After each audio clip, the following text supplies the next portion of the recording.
This is SignMyCar. I'm Sabrine Dehaan. Today I'm taking you to Houston to meet Dirk Van Tuerenhout. Dirk moved to the United States in 1983 to pursue his passion for the Maya and pre-Columbian civilization. Now he is one of a handful of curators of anthropology in the United States. Dirk is a very knowledgeable yet super approachable man. He took me behind the scene of his museum at the Houston Museum of Natural Science.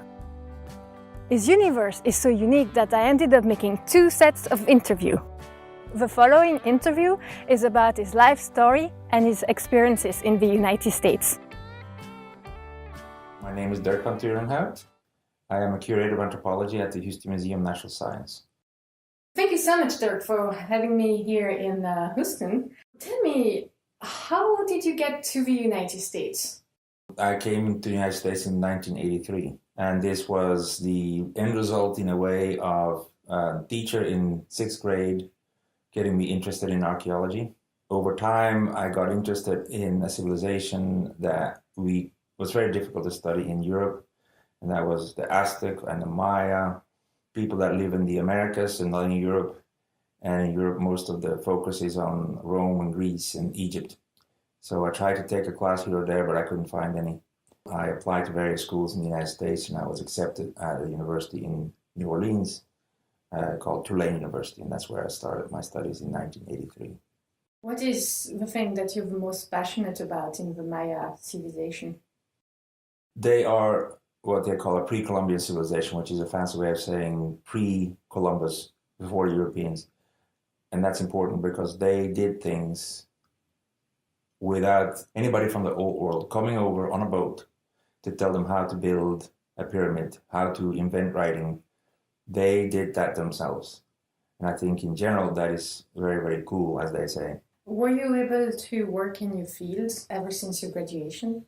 After I graduated, I was able to find a 1-year appointment at a school in Pennsylvania. And then afterwards, I was lucky to find a job at the museum.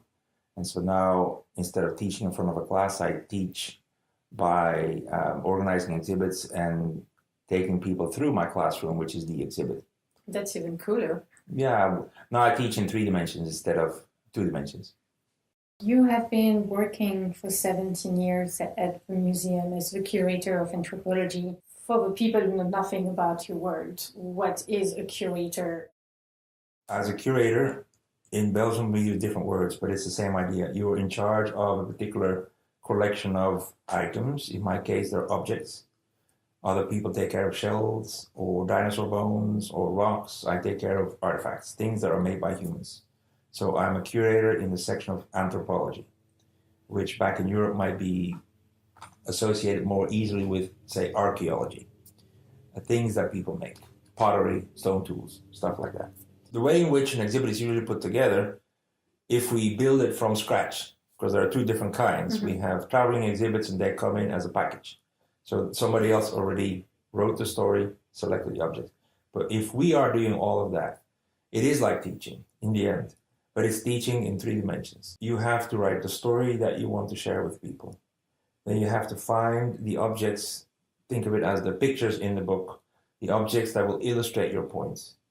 That is challenging sometimes. You have to find these objects. Maybe you have them in your own collection. Maybe you have to borrow some from other museums. You walk through with the people and you see the light come on because you are connecting dots. And at the end of the tour, I always love to hear from people when they exit, I had no idea. You have been in the United States since you were 23. Yeah. So how long have you been in the US again? Well, I'm 57 now, so you do the math. I think that's 12 years. What is your favorite thing about living in the United States? I was able to find a job in particular that I could not find back home. There are positions at museums where you take care of Egyptian collections, yes, in Brussels especially. But I was not doing Egypt. I was really attracted to pre-European, pre-Hispanic, pre-Columbian culture. And there is one person who is the curator in Brussels, and he is maybe a year or 2 older than I am. So there's no way I could wait very patiently until he retired, because I would then have to retire a year later. So it won't work. So here even though the numbers are low in terms of people working as anthropologists in museums, I was still able to find a position at a very nice museum and create exhibits. So I can do what I could not do back home. So you have been in Houston since 1999. What's your favorite thing about Houston? In Houston, I like the fact that a city is so multicultural. There are so many different cultures here. And we have, with falling down and standing up and ups and downs and all of that, managed to accommodate each other in a way that other cities come and study us when they want to know the future, when they want to know where they will be. Chicago, for example, New York, and that's really surprised me because I thought for sure there would be more people of different ethnic backgrounds in places like New York. The answer was no. There are more people of different ethnic backgrounds in Houston. And you see that in the city.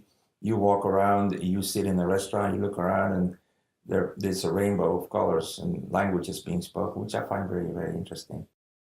Is there still something about the US society or customs that challenge you? Sure, plenty. There are things where I still have a very strong opinion, which I try to diplomatically convey. For example, about healthcare. I think it's easier to live a more peaceful life as opposed to having to worry, as many people do here. When I get sick, will I lose my house? It's incredible. You have to worry about that. And that's not a minor thing. That is a major aspect of life. You have one child here in the United States, and Sarah is 17. Just turned 17. How is it raising a child in the United States? Let's just put it very bluntly. It is very expensive to raise a child. My parents had 4 children. My dad worked hard. My mom worked until my sister was born. They gave us as many opportunities as they could. We are trying to do the same thing with Sarah, but it's the 4 versus 1. Mm-hmm. Where you go, wow. Do you still feel Belgian? Do you feel American? I feel Belgian. When the US team gets beaten by the Belgian team, I kind of bring it up very gently because occasionally I feel it is nice to, not in a demeaning way, but to put a bigger country like the United States in place, and I push buttons and I say, come on, guys, 10 million people, and we'll just play you like an NBA basketball team would play and a Belgian team. They would just win, and they don't like that. It will change, I'm sure, because over time, there's 300 or more million people here. They will eventually have to have a better soccer team, but not yet, and I like to rub it in. So yes. So after 34 years in the United States, there are other things about Belgium you still miss? American society in general is very mobile. People move so much. In Belgium, my family, my dad and I at one point went to the archives in the city to do a little bit of family history. And it was so easy, relatively speaking, to investigate our family maybe 4, 5, 6 generations back and realize born and raised in the same city. You were born, you got married, you worked, you died in the same city. So now, having lived in Houston for 17, I start to feel like an old timer. When I started in the United States, I lived in New Orleans. And that city has a little bit more flavor like Europe in that regard. Longer history for the families. We've been here for 200 years. And it gives people a different way of living. I think they have more roots and they feel more at home. Anyway, here it's just, well, I don't know where things are because I just got here last year. Mm-hmm. If you had one piece of advice for a fellow Belgian moving to the United States, what would that be? Be yourself. There are so many different nationalities or ethnic backgrounds here. Blending in certainly should not mean to give up what you think is too European. Be proud of who you are and share that with others.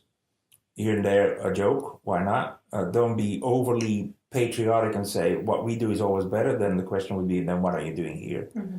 You would come here for a reason, one would imagine. So enjoy the good things, share the good things from back home. You have an opinion sometimes, stand your ground. If people criticize where you come from, then you can say, well, let me fill you in. You may have not learned this or that. But overall, I think remain who you are. that people will appreciate. Thank you so much, Dirk, for having me here in Houston. I really appreciate your time. Well, thank you very much. Wish you the best of luck on your road trips. Look forward to seeing much more. Thank you for listening to this SignMyCar interview. To find out more multimedia stories on Belgians living in the US, just go to our website on www.signmycar.org. If you like our work and would like to see more stories, please consider making a donation on our GoFundMe page. You will find the link on our website.